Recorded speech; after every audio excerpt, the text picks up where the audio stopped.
आप देख रहे हैं आजाद बोल इंडिया का हेडलाइन शो। आज है 15 जनवरी 2025। मैं हूं आदिल खान आजाद। दुनिया की सबसे बड़े अखबारों और पोर्टल से चुनी गई सबसे बड़ी खबरों में आज आप देखेंगे गजा में सीज फायर को लेकर इजराइल हमास में रजामंदी की खबर, आखिरी दौर की मीटिंग्स जारी। नेतन्याहू ने सीज फायर मुखालिफ अपने 2 मिनिस्टर्स को खतरनाक लालच देकर किया राजी। वेस्ट बैंक के लिए अलार्म।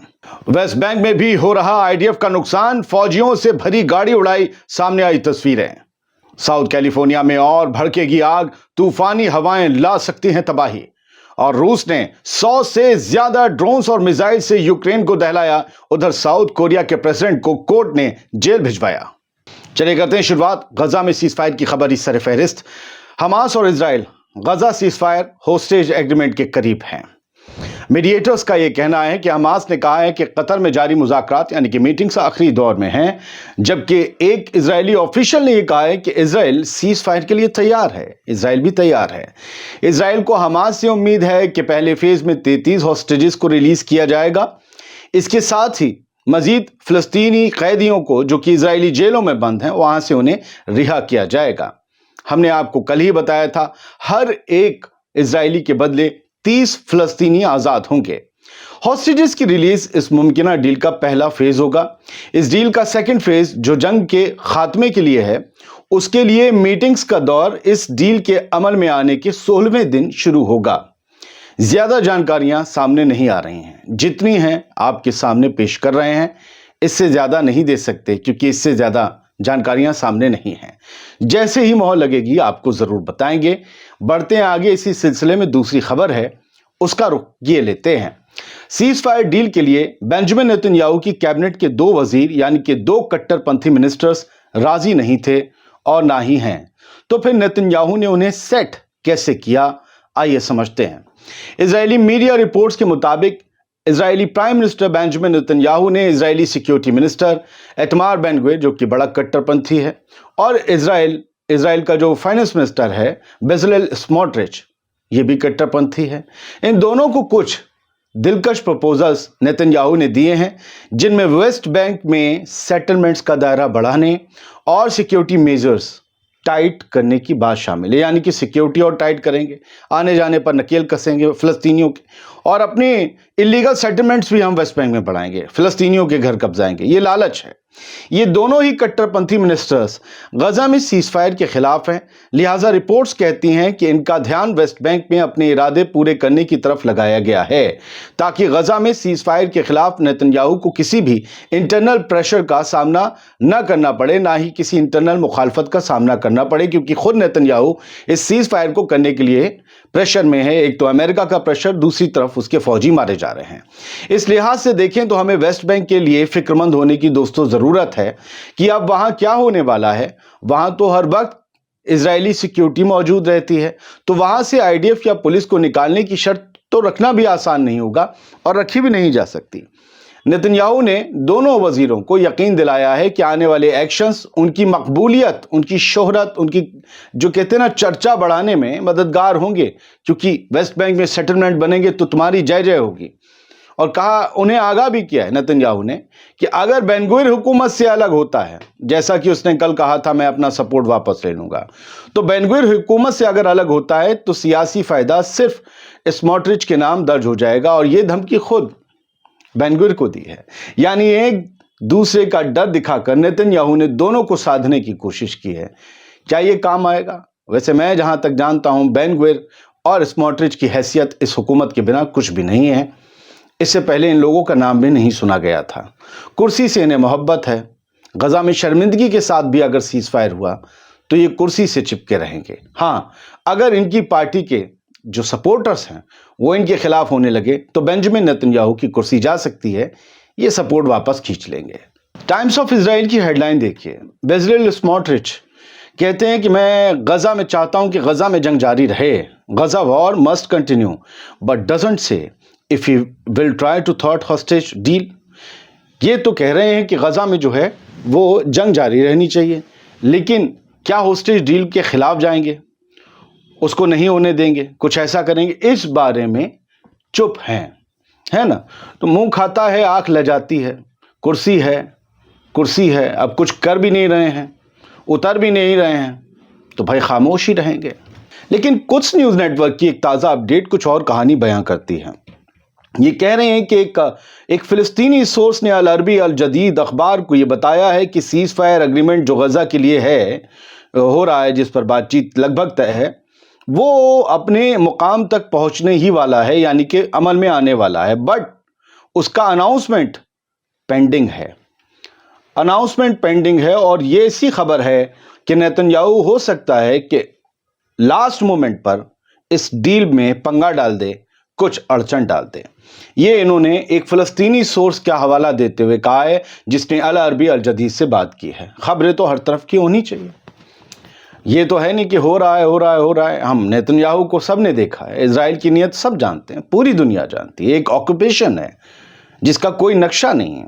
الجزیرہ کی ایک ہیڈ لائن یہ کہتی ہے لگاتار اسرائیل کے حملے غزہ میں جاری ہیں اور شہادتوں کا سلسلہ بھی جاری ہے۔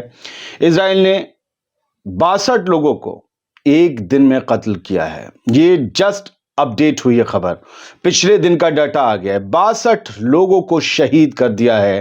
غزہ میں بات چیت چل رہی ہے سیز فائر کو لے کر، لیکن اسرائیل کے حملے بڑھ رہے ہیں۔ ابھی کچھ دن سے 28، 30، 32 شہادتوں کی خبر تھی، ایک دم سے 62 لوگ۔ میں نے جنازوں کے ویڈیو دیکھے ہیں، ٹاپ اینگل سے دیکھا تو ہر طرف جنازے تھے، لوگ نیچے کھڑے ہوئے بھیڑ کی شکل میں نماز پڑھتے نظر آ رہے تھے۔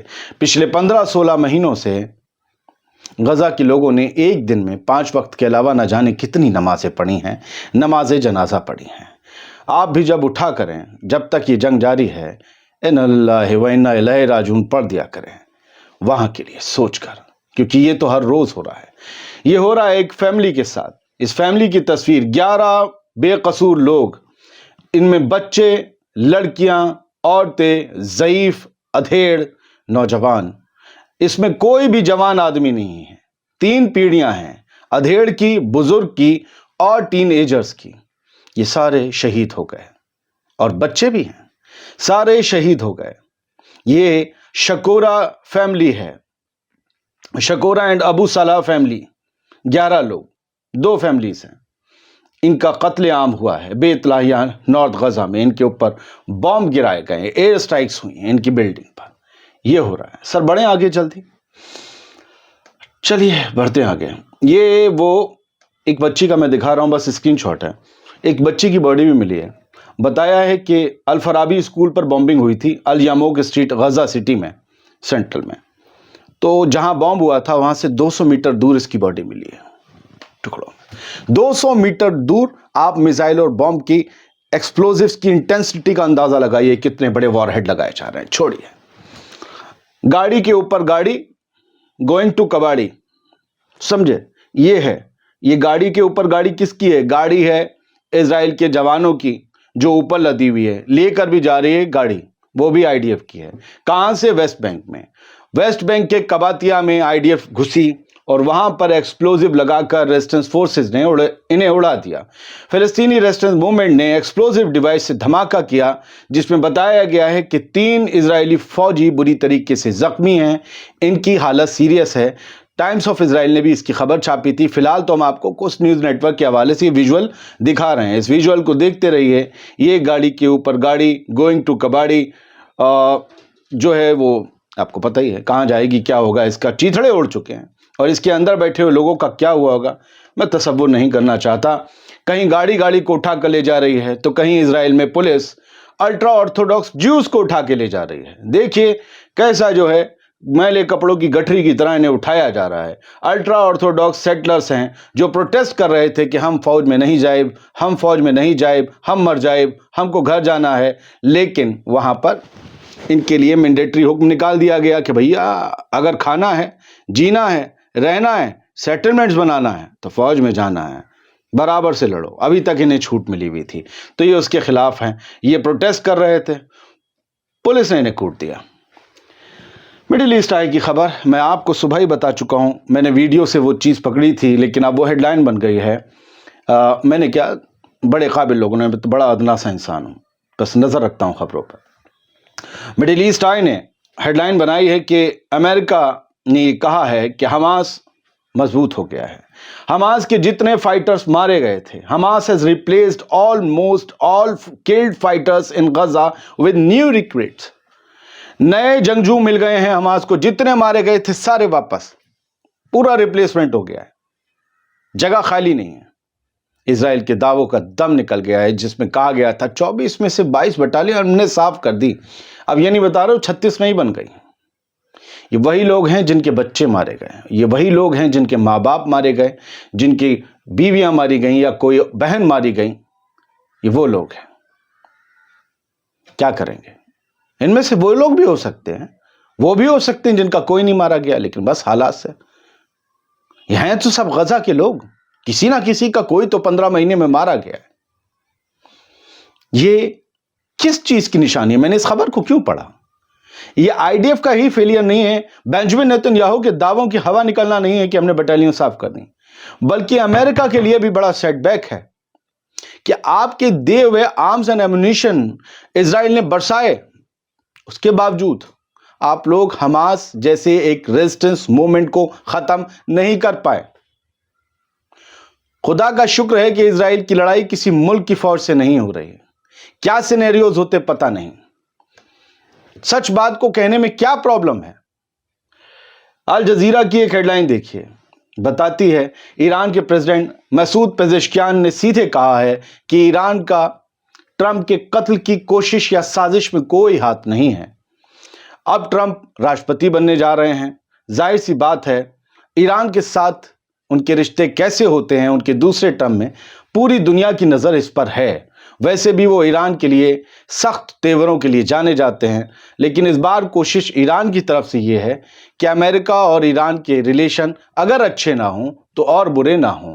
फिलहाल मसूद पेजेश्कियान ने क्लियर कर दिया है कि डोनाल्ड ट्रंप के कत्ल की साजिश जो अभी उन पर कैंपेनिंग के दौरान गोली चली थी, ईरान का लेना देना नहीं है, ये ईरान का तरीका ही नहीं है।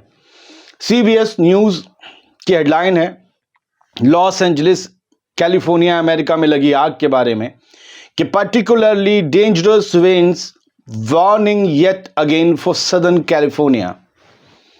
बड़ी खतरनाक हवाएं हैं, हवा किसी की भी हो बड़ी खतरनाक होती है, अब कुदरती हो तो फिर कहना ही क्या। तो ये खतरनाक हवाएं चल रही हैं जिन्होंने आग को एक बार फिर से भड़का दिया है। कुछ और पर्टिकुलर डेंजरस विंड्स बहने वाली हैं जो आग को कहां तक लेकर जाएंगी अपने हवा के झोंकों के साथ नहीं कह सकते। कैलिफोर्निया के लिए आग अभी भी मुसीबत बनी हुई है, अरबों खरबों डॉलर के नुकसान के बाद भी। रूस और यूक्रेन की वॉर की अगर बात करें तो रशिया ने भयंकर तरीके से ड्रोन और मिसाइल्स की बारिश की है पिछले कुछ घंटों में यूक्रेन के बड़े ही स्ट्रेटेजिक इलाकों में।